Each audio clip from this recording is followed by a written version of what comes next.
they were a specialty. Yes. Now specialists make more money. All right, like if you wanna, I specialize in walking in the mall. I mean, but here's the thing: they had a market. They owned a market. Yeah. But it was New Balance, or you got the knockoff Asics. Yeah. Right. Facts. And that was the market. So here's the thing: Asics made a comeback too. Yeah, by the yeah. way. So But here's the thing: when they stopped being a specialist, Yeah. and they went generalist. Okay.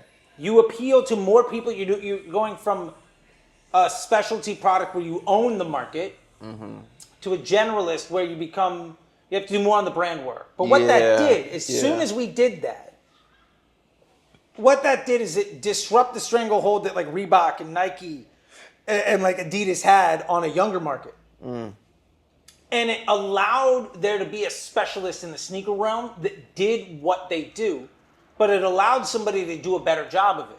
So immediately after New Balance goes broad, goes generalist, you got a bunch of other sneaker companies that came out of nowhere that were the D2C solution to like, you like New Balance, here's a better version. Right? You got your Hoka, you got your Allbirds, you got, what is it, the QC, OC, whatever? All of those brands pop up in 2 years. Yeah. They all started at the same time. They all came from the same place. They all served the same need. Yes. The reason that they were successful in the D2C is because they served the need and they overcame the objection with value, right? So like they sold a product that was more specialized to you than New Balance did. And ultimately it comes down to this. The reason somebody buys from a direct-to-consumer brand is because the product you buy in the store is made by somebody that doesn't care about you. Repeat that. Hold on. The reason you buy from a D2C brand is because the brand that you buy at the store doesn't care about you. Okay. All right. Think of every direct-to-consumer product you've bought. How do you feel when you buy that product versus the product you get at Target or something, right? Here, let me tell you how that feels. Let's say it's Coca-Cola, all right? You go to the, bowling alley or something. You order a Coke. They're like, oh, sorry, we have Pepsi products. How do you feel? That difference is the difference between D2C and retail. So the point is, it's just not the shit that I want. Yeah, right. So I get it, but that's not what I want. Yeah, like when you go and they say, sorry, we have Pepsi products. You're like, like there's an immediate, that is a visceral disappointment. Like 100%. Yeah. So the thing is, you might take it, but it's not customized. It's not your tailored. You're not excited apps about. No, it's not the tailored apps on your iPhone. Yeah. You know what I'm saying? So the point is like, it's a Croc, not a Yeezy. Yeah. No, the thing is, Crocs are fine. Right. It's basically the same shit. I mean, clearly it's not, but like to the point of this conversation. I get what you're saying. But like, so if you're a D2C brand, and this goes back to the community and stuff, like, if price is your unique selling proposition, you have a bad business. Because Jeff Bezos already won.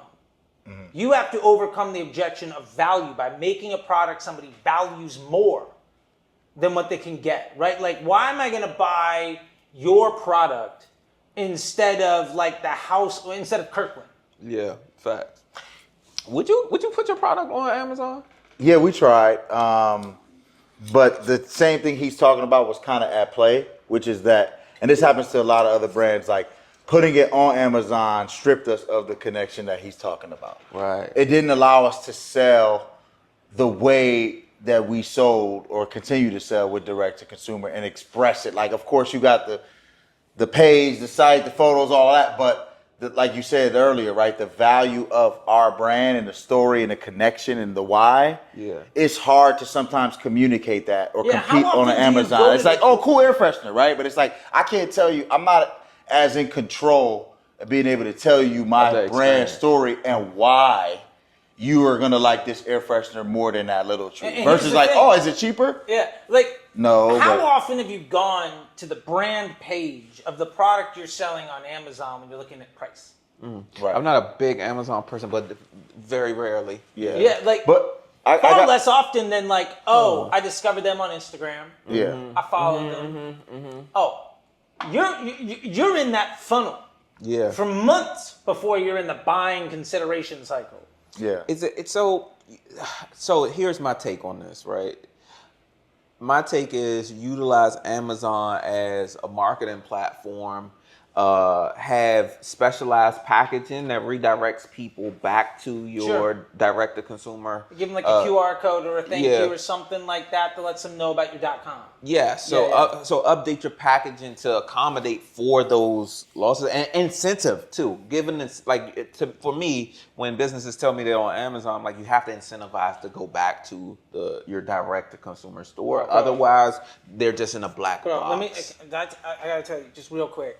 I went to an Amazon Million Seller event. I was an invited guest, and I got in a shouting match with a guy. He was shouting at me, and I was just laughing at him. That's not very Charley-like. Yeah, not at all.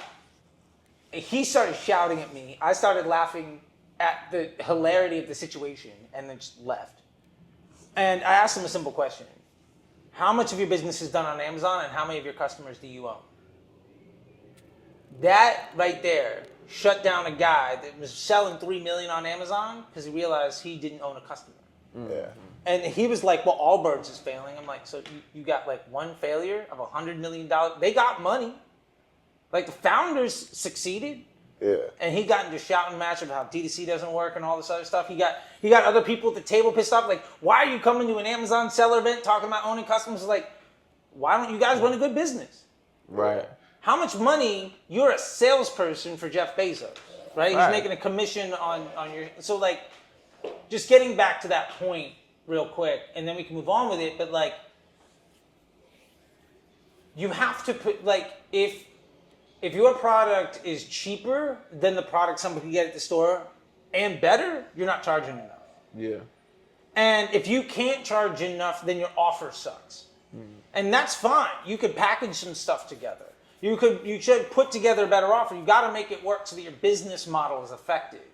And that's what I think most entrepreneurs that are used to selling one item get it wrong. Yeah. Right? It's like, I knew an Etsy business, and we got him onto Shopify. And how did we get him to $1 million a month on Shopify? Is we stopped selling just the hoop earrings that were like the #1 seller on Etsy. We paired the hoop earrings with a stamped gold plate necklace with like mom or like your birth flower or whatever, with a jewelry cleaner, with like a gift card for $30. I just went through doing that literally with So, Ride like, Fresh. Like, yeah. all right, we gotta sell some other shit. Yeah, with the vacuum. With the kit, yeah. Yeah, so it was like here's the your thing. towel to We took a package $60. it. Exactly. So we took a $60 pair of hoop earrings. We made it a $120 offer. We added a $30 gift card, marked it 20% off, guaranteed shipping. Now, the LTV on that customer is $100. Immediately when they buy this one offer, LTV goes up 20%. That gift card, $30, good on any purchase over $75. If people buy a second time, which they're now far more likely to do because they're more pot committed to the brand, because they bought more things from the business, because they did some research to buy the product, the margin on that has to be at least $45. It's actually, right? So your LTV goes from 100 to 165 in 2 sales. You improve the LTV of the business by 65% and improve the repeat purchase rate of the business and make more margin on everything. Because also they might not use that gift card, in which case you sold Monopoly money for $30, happy days, like you made more cash. And if they give it to somebody else to use, you acquire 2 customers, you got 2 birds stoned at once, that's a good thing. Right? So like that is how you take a business that can make a product and sell it and then turn an offer that can scale a brand. Yeah. And that's a very different thing. And that's the difference between a brand that you buy at retail, a retail product, and a D2C business. Yeah. That is a very specialized group of knowledge, right? Sure. Like understanding, first, because a business will come to you or myself or you and say, hey, I want to run ads. Now, diagnosis of understanding marketing, need to improve your offer, need to repackage, need to create new products possibly for some. So when you're dealing with, and this is just open for either one of you, when you're dealing with a client that maybe doesn't have their business properly structured to be scalable, sure. How do you then provide that information to them in a way that like is that a part of your role? I guess. Yeah, I mean, I think it as is. as a person that's doing Facebook ads, you would. I mean, it Are has you a to- business strategist? Yeah, well, Yes, well, that's, yeah. Yeah. I mean, inherently it has to be because, like, your job depends on being their able to spend more success. money tomorrow. Yeah. So I don't actually care. It's self-preservation. Right. I'm just trying to make more money. Okay. So easiest answer to that question. I do it all the time. What's your take? Absolutely, and I've seen more success. Well, I had to start filtering out bad fits. Yeah. Actually doing because I had to judge. Okay, what is the amount of work that I'm gonna realistically have to do? We talked about this last Yes. week. Like, what's the amount say of it work last that week. I'm gonna have to do with you? What's our starting point? Yeah. What are your resources and what's your bandwidth and availability, like flexibility around changing certain things? Like all of that matters because it's like, how good are you going to be at taking this advice? Some people are like, I'm not changing my product. I'm like, I mean, okay, right? But like that education process of, okay, here are the things that are impacting your ads, Yeah. right? And here are the things that we can do to change in the short term and the long term. Like, but how well positioned is this client to do this, right? And how willing is this brand to do this, right? Which is why I started looking at taking on different brands like a little more stringently. Like, Yeah. okay, like we know what impacts it. It's not rocket science, but there are different things. Your offer, your landing page, your messaging strategy. But that leads me into a quick follow-up on that, and then we can move on, Charlie, is it possible for a brand to build the connection that you said, the why behind D2C, right? Is there some kind of emotional connection or attachment to the brand directly? Is it possible for brands that don't have intrinsic value, not even thinking about price, but like whatever the value is it possible through messaging, through creative, through a landing page that's written better or designed better to say, okay, there wasn't as much value to make it scalable before, but we built this pretty sexy machine now, Sure. and you didn't necessarily change the product, but like, is it possible to take a product, like let's say product is product, and tweak these things or build these things around it to create the value? Can you, the marketer, create the value if the product it hasn't changed? Like, can you? I mean, I think the answer to that has to be yes. I mean, Interesting. FUBU is t-shirts. Right. It's print, right? Like RP55, Rockaware. Yeah. That is a t-shirt. That is Hanes heavyweight t-shirt and a Right. silk screen. Right. And it's a brand. Right. I got a buddy that's in town. Shout out to his brand. It's called Cherry Hill. Okay. He embroiders a little bit when he started talking about his story Yeah. and about why Cherry Hill works. Makes more sales. He's a local dude, good, solid guy trying to make it work. He's got an embroidery machine. Yeah. He works his business. He embroiders the stuff at home in his house till like 5 o'clock in the morning, packages his stuff up. He is in the grind, right? But, so yeah, I think the answer has to be yes. I mean, like we were talking about Nike, we were talking about Coke and Pepsi. Yeah. Inherently, one of those things makes you happy. The other one makes you have to be polite in public. Right? That's funny. You know what I'm saying? Yeah. Yeah.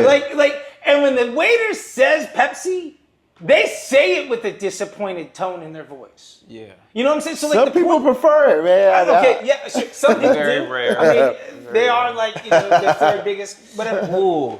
Oh wait. You know? Okay. I mean, Dad gave us hats. But Yeah. yes, but there's. I mean, okay. But that, There is a way to do it for you. You could create a narrative or a story around things to make people want to buy something. But then, all right, hold on, I got you. A looking forward to product, this. yeah, a product or service that's at a different phase of their business life. Like a brand reaches maturity. Sure. Right? And now you have to retell that story. And we see it in music sometimes where an artist ages out, and then now how do you sell that? Right? Sure. How do you, we see it with products. Facebook is the most interesting in the world Oh to yeah, because me. now everybody hated Facebook, so they made it Meta. Yes, Yeah. exactly. Right? And then, Or like and then- Madonna redefines herself on every record or whatever. Yeah. yes, so because it hit maturity. So you Beyonce makes a country album. Yeah. Sorry. Right. Keep going. No, Yeah. you're. I was trying to think of examples. Yes. Pretty good album too, by the way. But no, listen I to didn't. it. I didn't listen to it For the first time, I just listened to it. I just would- listened I to it. would I was like, listen to it. pretty good. Won a Grammy. I'll leave it. Yeah, that's funny.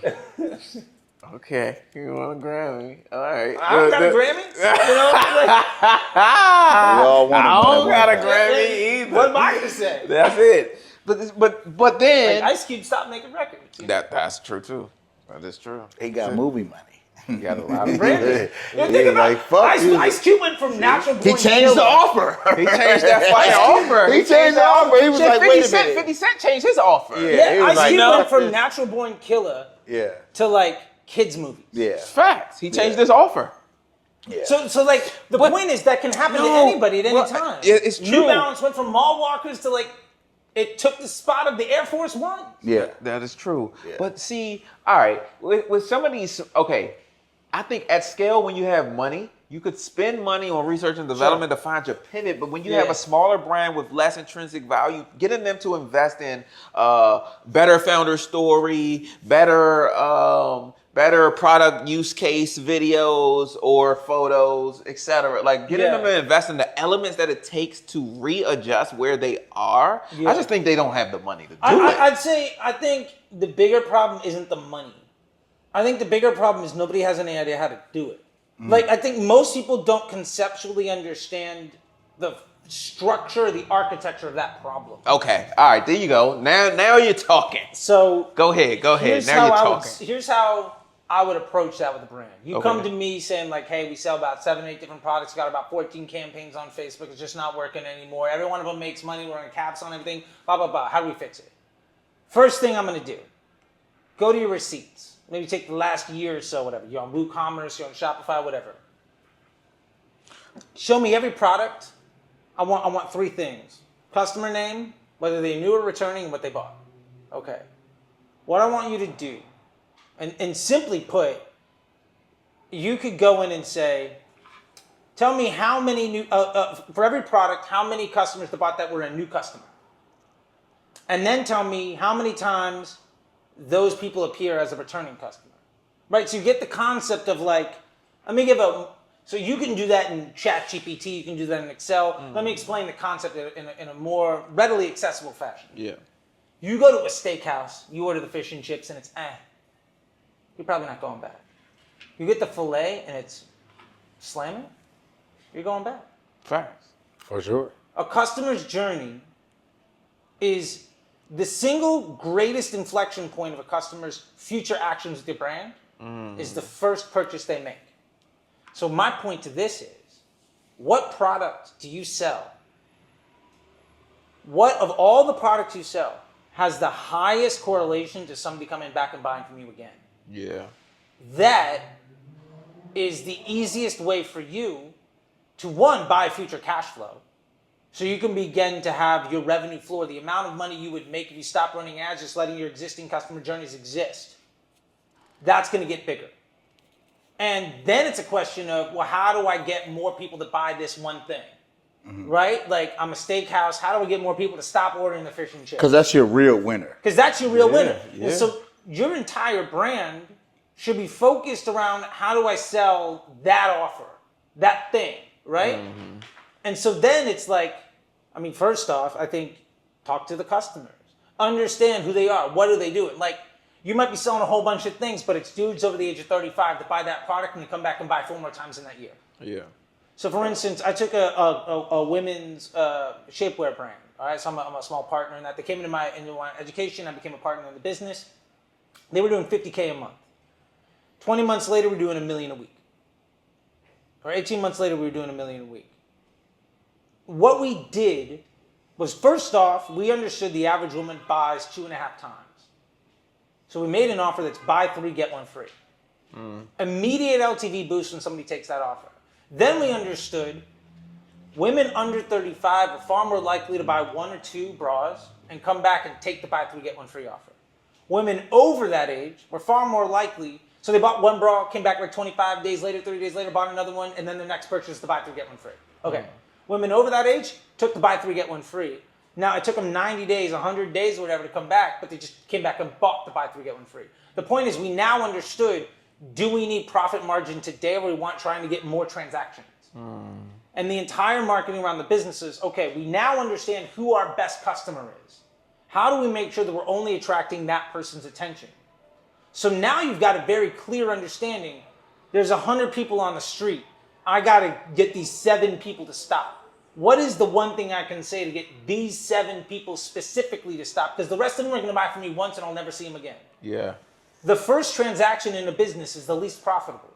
Any business that makes 8 figures has figured out a way to attract the attention of somebody who's likely to buy more than once. The brand identity is then based around how to attract the attention of that person who is interested in giving you money more than once. Yeah. That is how you reverse engineer the why. Yeah. And then you just basically build the identity around that thing.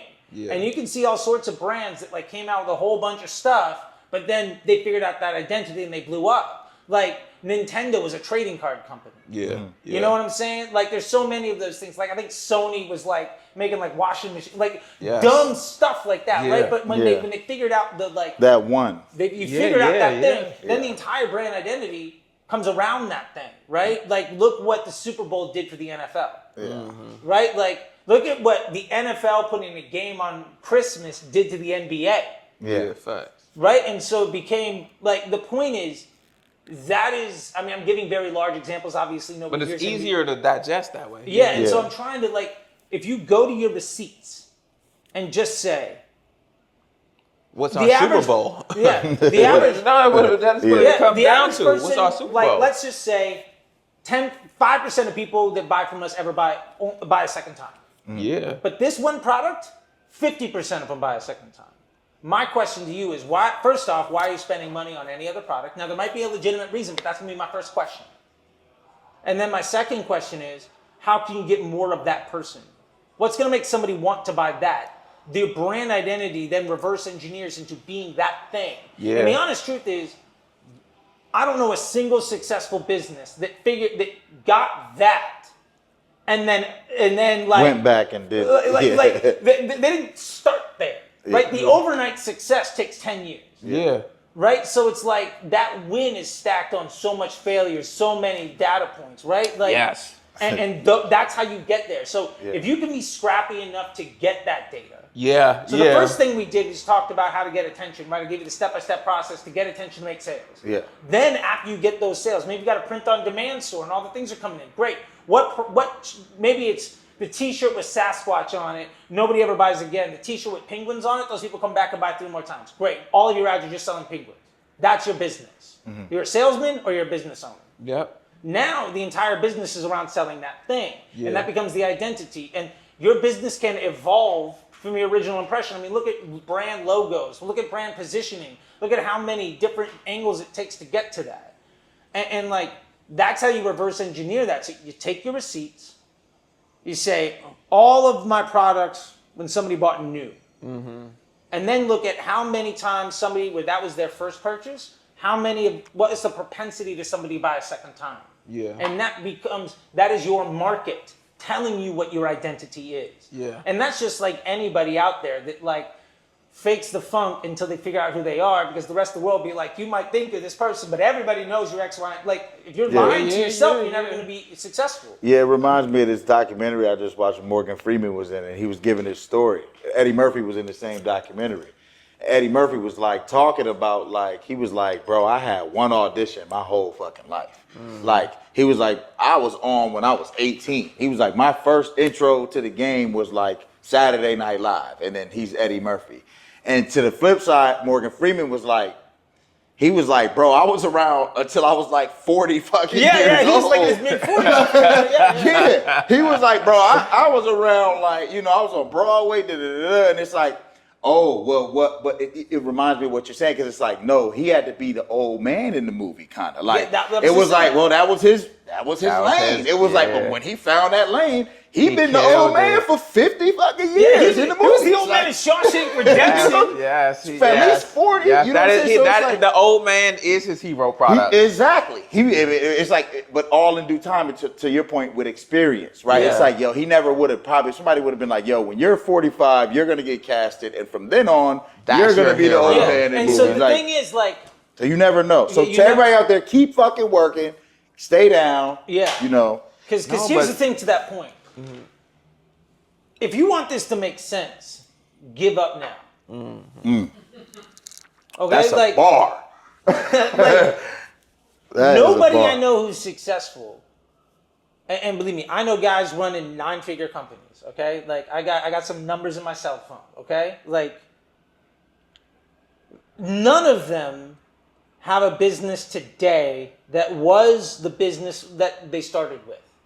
None of the brands that are at 9 figures today are the brand that they started. I mean, very few. There's one or two that were just home runs, but it was like not their takes some first time, road. yeah. Like okay, Hexclad, it was a market trader on Wall Street, got with Gordon Ramsay to sell cookware. That's a smash out the gate, but that's also built on two guys with 40 years lifetime experience doing that it. brand right? equity that they Right, got. that's a super group, right? Yeah. So like, all things considered, that's not completely legit, Yeah. right? Yeah. So the point of that is, this is not a path to take if, like, the timeline for everybody is completely different. It is not about, I hate the hustle porn, right? It is not about working harder. It's not about being in it for longer. You gotta be taken up, there is a certain element of like luck. Yeah. And there's a certain element of shit breaking your way. And you got to be able to be in the game long enough to manufacture that opportunity. And to that point, Bill Murray is Bill Murray in everything. Okay? Like, Bill Murray shows up and it's Bill Murray in a movie. Got it. Now, he's got some roles, but it's still Bill Murray. Morgan Freeman has played a lot of different kind of roles, but he had to go through the development of being on Broadway and all the life experience, because being Morgan Freeman wasn't going to get him the role, and probably has a lot more to do with who's the leading guy in a movie. Yeah. Or like it has probably a lot more to do with the dynamics of Hollywood casting than it does with like Bill Murray versus Morgan Freeman. Mm-hmm. To be fair, Bill Murray's got a few things going on for him that are not Bill Murray responsible in the situation. Yeah. But you have to manufacture that. You know what I'm saying?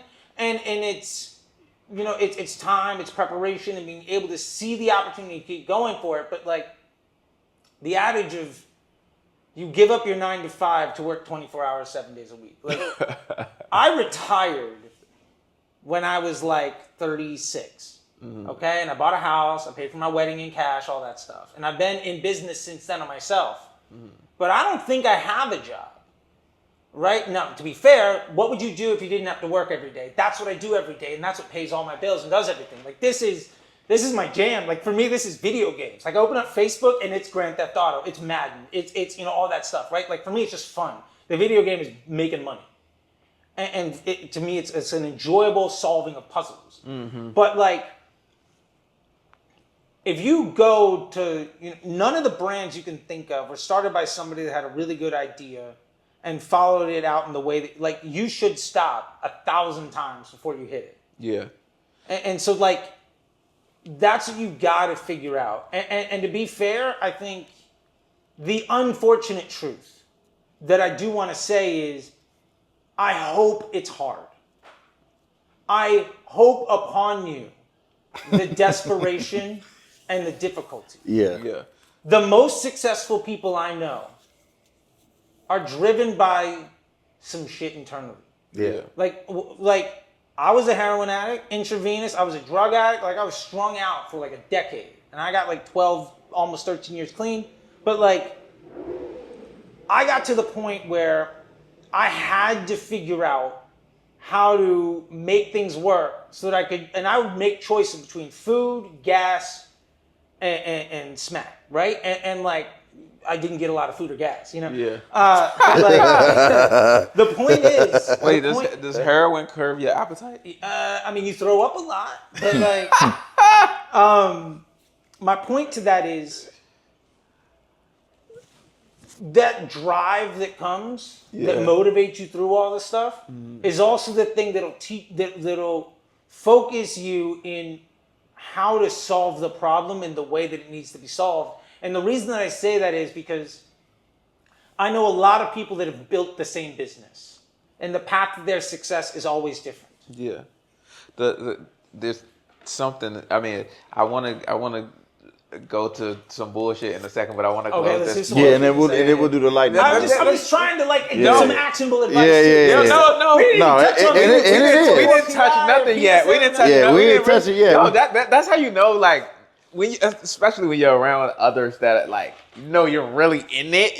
Like, you light up about strategy and shit like that. Yeah. It's like, I was on camera for 5 hours today already talking this stuff. Oh, great. I didn't have breakfast until 4:00 in the afternoon, and we've been chatting. Like, I wonder if it's different for you though, because you have other people now, like in a setting like this where you have others to bounce on. Oh, you philosophy. need a community. Yeah, like, yeah. I would say the number one thing that I have to tell people is the struggle is real, and it is the number one resource you can get is a community to be around. Yeah. If you are alone, It's hard. this is a long journey. Yeah. No matter what your struggle is, The- get a community to help you that's in that struggle with you, Yes. and you will be far more successful. 1000%. Because I love talking to Donnie, because him and I go back and forth on the philosophy on how to get some strategy off the ground and what's the better way. Usually we're in. Why won't this client leave me alone and shut the fuck up? All types of shit. But you made a point that I wanted to make sure I highlight. Essentially, in order for you to make certain decisions about what to do with your business, you need to go back and look at your transactions and see what that data is saying. So sometimes with a small business, they come in, I don't know, how do I get my customers? Let's spend some money on Facebook or Google Ads, right? All right, great. Now, I love this because you need to get data. And if you don't have any data, you have nothing to make decisions on. Because all of, what has been landing in my client meetings, when is I tell them, no, I'm not just pushing buttons. We're making data-driven decisions. Sure. Even from a creative. So our creative is data-driven creative, and our decisions are data-driven decisions. You know what I mean? And I think when you go into spending, if you go spend 15, 20, 30,000 on Facebook over X amount of time, I think that's okay. I think you have to pause and audit. Hey, let's figure out where's our hero. Yeah. Because now you have to have a source of information. Otherwise, where are you? I mean, I'll tell you this from just a personal client experience. I'm working with this one brand. We spend that amount of money in a day. Exactly. There you go. Okay. Yeah. That brand is struggling to grow right now. Okay. They are in the wallet and leather space. Okay. They've gotten really good at selling their product. And the product is good enough that a lot of people buy that same product a second time. Yep. We are the last 4 or 5 meetings that we've had. We have a call an hour long basically every week. Okay. I don't think we've actually talked about the Facebook ads Awesome. in any of those calls. Yeah. What we talked about is how do we treat your hero product as the second thing that somebody buys? Yeah. We know people love it. So if we know that people love it and their customer journey more or less ends there, Yeah. how do we make that wonderful customer journey that you have, how do we tack something in front of it? And so what we're trying to do is grow, in this case, we're expanding the TAM, the total addressable market. Okay. We're going into travel. Passport stuff, and bags and things like that. And the theory is like, if you like this $50 money clip, and maybe you like this $130 premium wallet, awesome. If I can sell you a passport wallet and a $400 bag and some other stuff, and oh, by the way, I have this great $130 wallet. The oh, by the way is a much easier close. Yes. So if I already know, oh, you like that wallet, you're likely to buy 2. Now that business grew off of that wallet, but it's a commodity. Yep. Yeah. Yep. The brand identity is we're a quiet luxury business, and a lot of quiet luxury is about travel because you got money. Let's sell you the travel stuff, and oh, by the way, we have another accessory that you're really going to enjoy, and people love it so much that you should buy a couple. Yep. So now that LTV is quadrupled. Yeah. This gave me so much more confidence. I mean, these are things that I'm very well aware of. I've done it at scale, but sometimes your thoughts are just in this box. So when you sit next to your peers and, you know, they're repeating concepts that you didn't talk about today, but it's the same concepts that you already have been thinking in your mind. Yeah, And yeah. you want to tell the client, shut the fuck up, please. And then you know what I mean? It's I'll like, tell you this. My favorite thing to say to a client, and this is my favorite bar of every meeting, all right? Please, here's my number one piece of advice with clients like that. Do you want to be right or do you want to make money? Yeah. I found myself recently, like I said, repelling bad fits was a part of it, but also adjusting like my communication strategies. One is outsourcing, like we talked about this 2 weeks ago, right? Like outsourcing some of those I didn't communications. know it was 2 weeks ago. Because I was on the golf course. I'm out there every day. Anyway, but like outsourcing some of those communications, but also just level setting with them. Like how you just said, like, all right, this is what it is. You can make this decision. Here's my recommendation. I'm telling you, as the person you're paying to give you advice, it's like a trainer. It's like, yo, I just told you to do the 20 push-ups. You got a reason for me that why you don't want to do them, but like, okay, you can either, your goal is to get in shape. Like, I'm giving you step by step. If you don't want to listen to me and you want to still pay me, like, I guess. Yeah. You know what I'm saying? But like, I'm just letting them feel the empowered to fuck themselves if they choose to. Like, but also like, I'm not going to lobby or go too hard. Like, here's what it is. But the one thing I learned is here's the result of your decision, right? So like, if you decide you don't want to run this creative, even though it is the highest performing ad that we have, simply because you're sold out of this product, it doesn't matter, right? Like, they're not buying that. They're buying other like things me. they're buying other things from your brand. Like, oh, we're sold out of that. Like, I mean, they're buying other shit from you. Yeah, I'm like, spending $5,000 a day right now pushing iPhone cases for this business, and 70% of the purchases are for the $130 wallet off of those ads. off those ads, right? So, and I know, and we'll get out of here. Time out. So when you know, all right, this is. I'm so glad that we are in this part. When you know you're coming with this level of business strategy, has fucking nothing to do with Facebook ads. If someone hires like for fulfillment of Facebook ads, how do you adjust your prices for that? I don't. Wait, Like, is this the $10,000 package? Yeah. All right, well, there's the That's good. That's good. That's a good lead into my Here's the question. thing. All right, here's a lesson that I learned. Okay. There's this story about Pablo Picasso Okay. in the 1940s. Okay. He's sitting, enjoying some espresso al fresco out on the street, right? Some guy comes up to me and is like, holy shit, you're Pablo Picasso. He had a pencil, a thing, whatever, like, hey man, can you draw me something? Pablo's like, yeah, sure. Spends like a minute drawing, a couple lines on the page, right? And he's 4 lines from Pablo is like, oh, I get it. Like, that's the thing, right? And the guy's like, oh, thank you so much. And Pablo quotes him some like outrageous number, like, yo, that'll be like 50 grand. Some ridiculous thing. Yeah. And the guy's like, yo, that took you 45 seconds.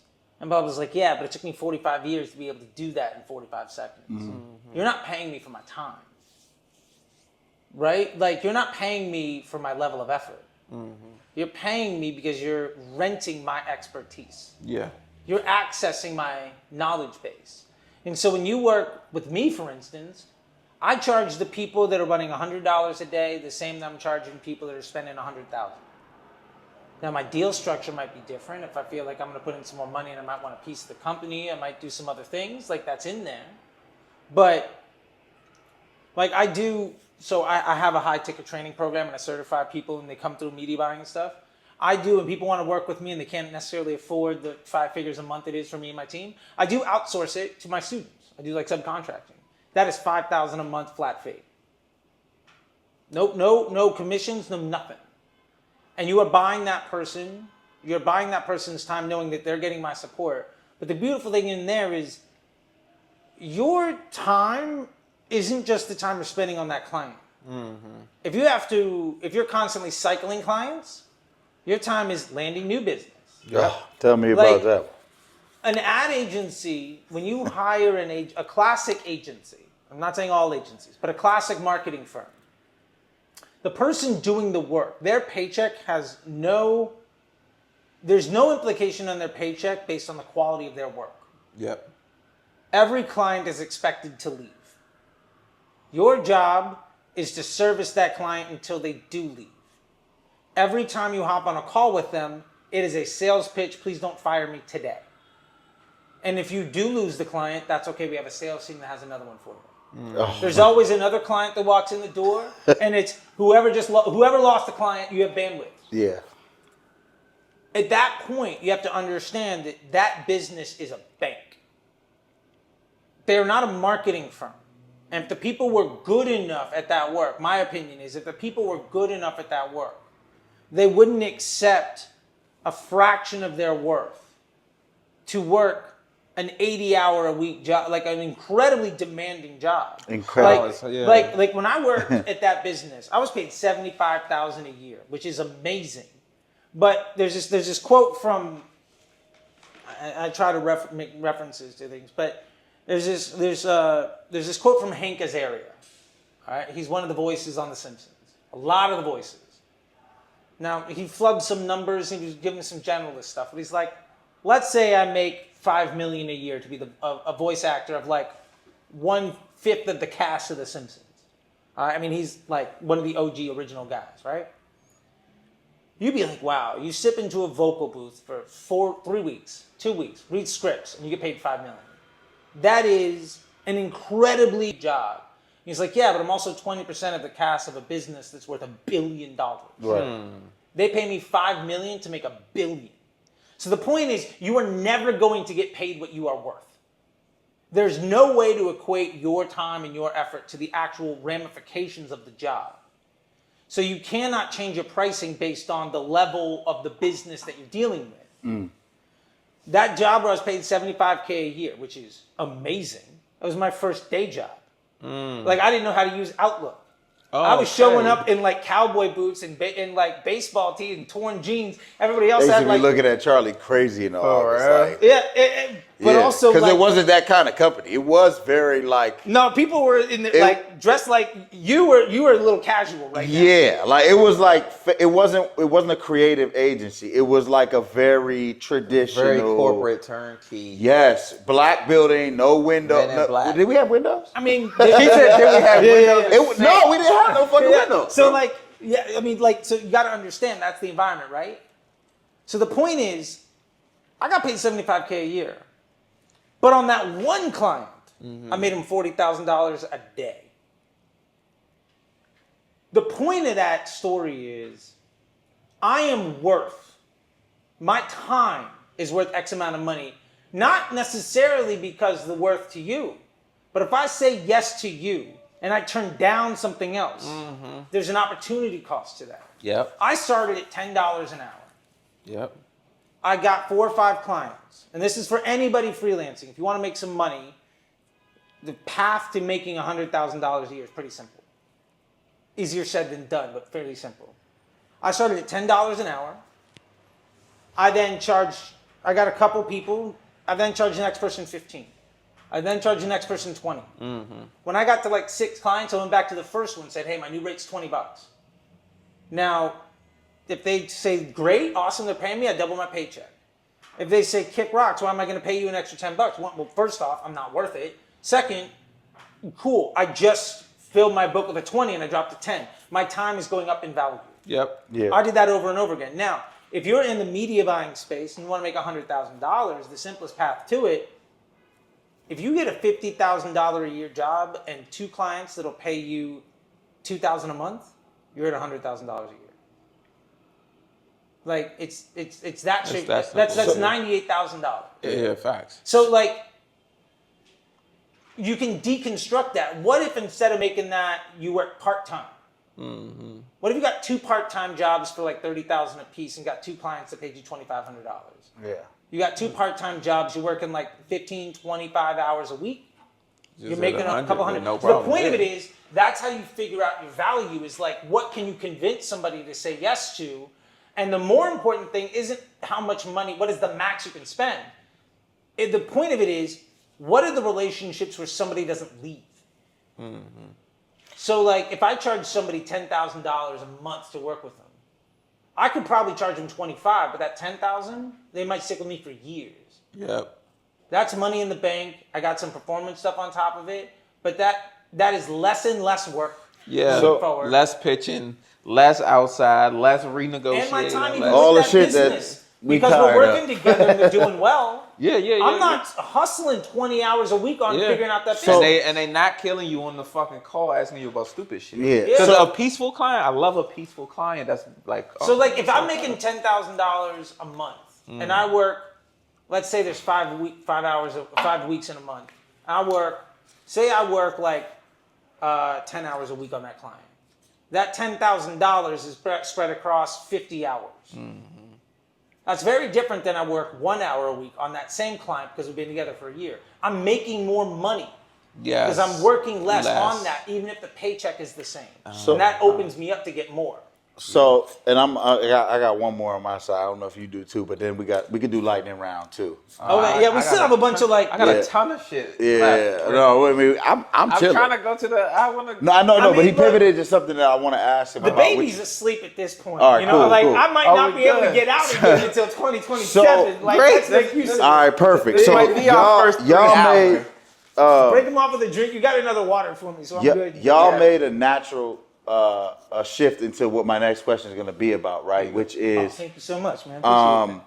Look at that man. Listens. of course, man. He's very attentive guy. So I'm terrible at that empathy. So y'all made a pivot into this next thing, right? For me, which is you going from Charley T, the media buying professional, Charley T, the Facebook ads expert, Charley T, the freelancer / agency owner or whatever it is, into Charley T, the founder of the Disruptor School, and Charley T, who has scaled over $1 billion in revenue for different brands, right? Sure. So my question for you is, how did you go about that change from master media buyer to like entrepreneur, content creator, and educator?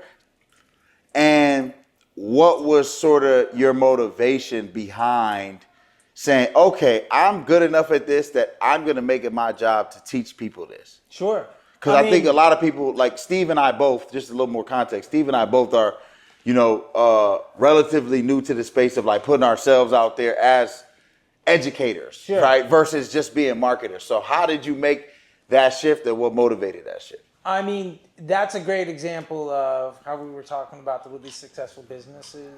Like what the business they started versus the business they have are very different things. Yeah. So I will start that answer by saying I had no idea.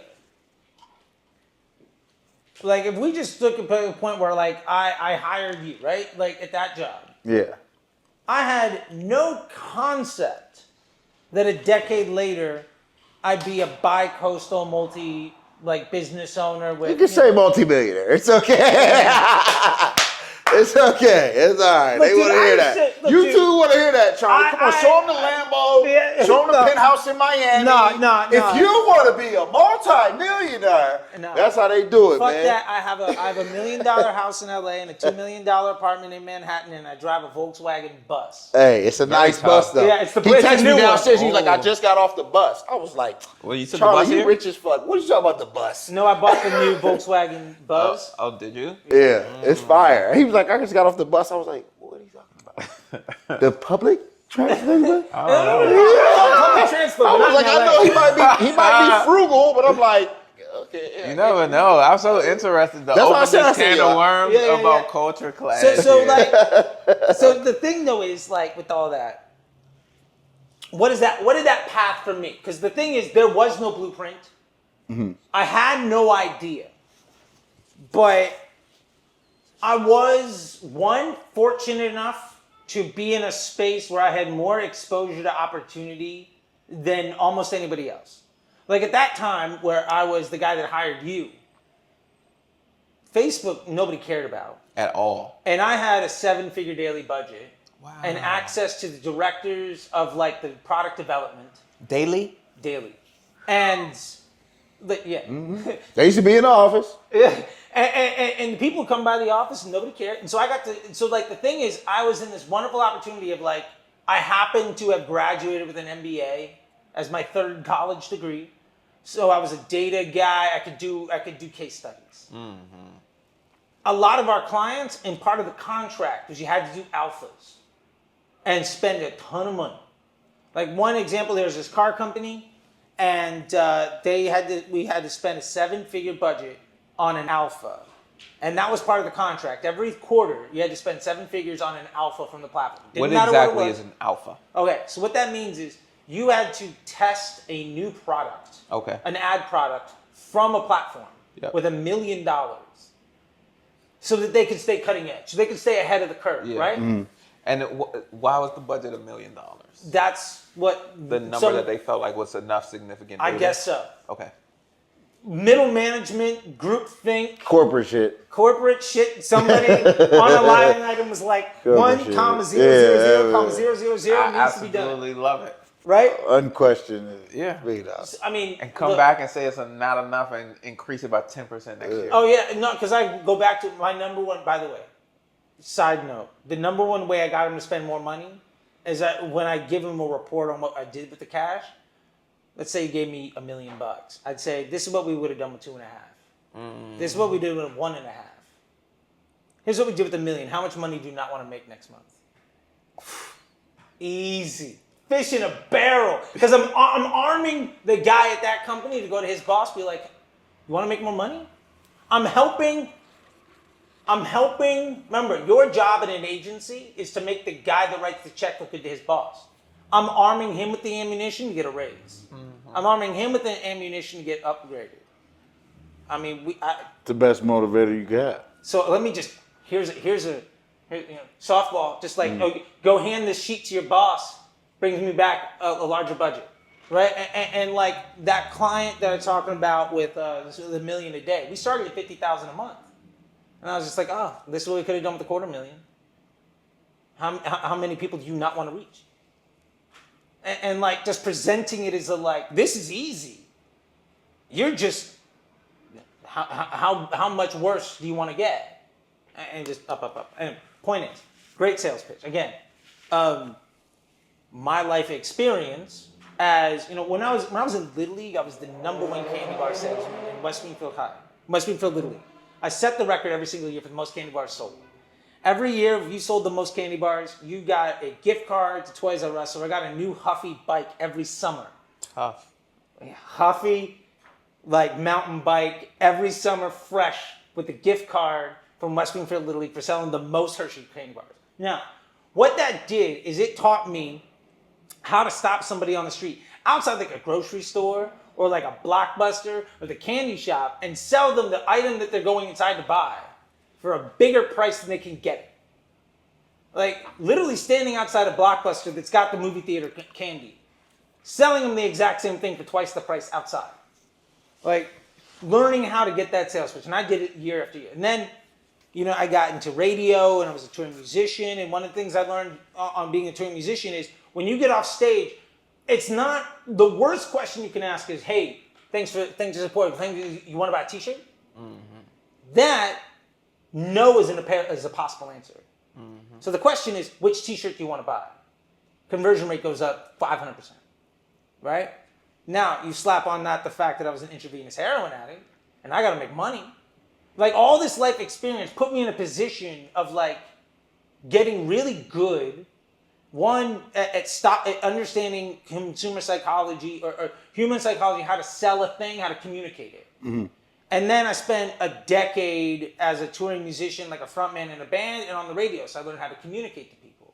And then because my life depended on my ability to separate somebody from their money so I could go buy, I got real good at sales. So when digital marketing came around, easy, right? How do I convince absolute strangers to separate them from their cash? Oh, here's Facebook ads? Done. So the point is, to answer your question, we all have a life experience that gives us the stuff that brings us to who we are.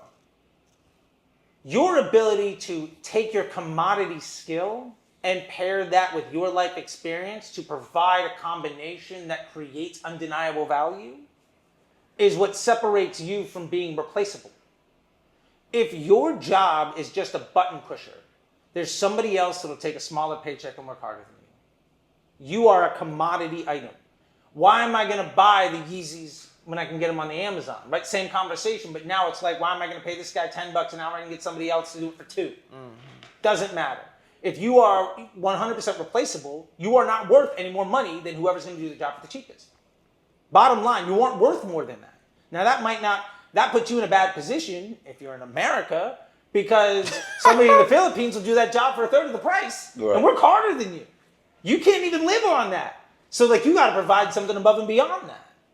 So all that to be said, when I left the agency world, I went brand side at a company. One of the values of being in the agency is everybody in that room is kind of doing the same thing. You got camaraderie. You got a community. Now again, not the plan. Dumb luck is what happened. I always said grind until the luck thing happens, right? Maybe I should have been a candy bar salesman. Maybe I should have taken that, the scholarships for go to law school, whatever it was. Because we were talking about before, like I had that. I got Mensa at like 7 years old, aced the LSATs, all that dumb shit. That doesn't mean anything. Hey, something. I mean, whatever. Look, I was in Mensa at 7. The other stuff was just like it's a participation job. What it meant was that somebody could say, "Oh, you got potential." Yeah. Mm-hmm. That is the most rude, disrespectful thing you can ever tell anybody. Also, it's highly fun. Oh, I got potential?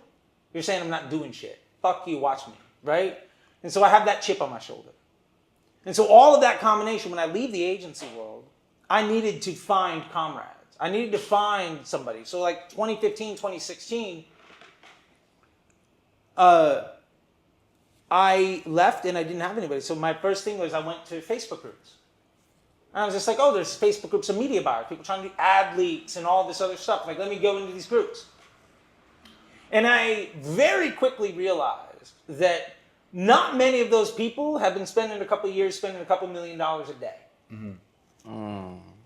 I happened to be 1,700 steps before guy number 2. 1,000%. You know what I'm saying? Yeah. Like I'm a Formula One driver talking to kids. You walked into the gym and you was Michael Jordan. Yeah, right. You're like, oh, like I probably didn't know. I'm Michael Jordan at a 6th grade fucking field day, and I had no idea. Right. Yeah. So what I did was I said, all right, let me turn this around. And I made an effort to post every day. I wrote down all the tips and tricks and all the tactics, everything that I did. And I made a point to post every single day one tip in as many groups as I spammed them. Right? So I would join like 20, 30 groups. I would literally have a tab on my desk because I didn't have any Did jobs. you have a course, a community in mind at this point? Or were you... I didn't even know that existed. It's just that he went to the park and he basically was like, holy, wait a minute. They need this additional information. It was like a natural. Yeah, it's like if you want one-on-one and nobody knows how to dribble. Yeah, like at least let me show some people how to dribble, right? So that you can have somebody to bounce ideas so off. I can find something. Yeah. Which I kind of mentioned to you before. Yeah. We were talking about having a first mover's advantage. Mm-hmm. Like even me, I was doing traditional advertising in 2012 and then 2015 Facebook when I moved to LA. But I'm light years ahead of most people that do Facebook or anything digital because you just weren't doing it. The time and place. Yeah, the time and you just weren't out to do it. You couldn't have planned that. Exactly. When you were in middle school, you were like, yo, 2015, I'm going to move to LA. No, when I graduated my MBA, Facebook ads didn't even exist. Exactly. Yeah. That's what I'm saying. Right? So to answer your question, I decided to go there and just disseminate info.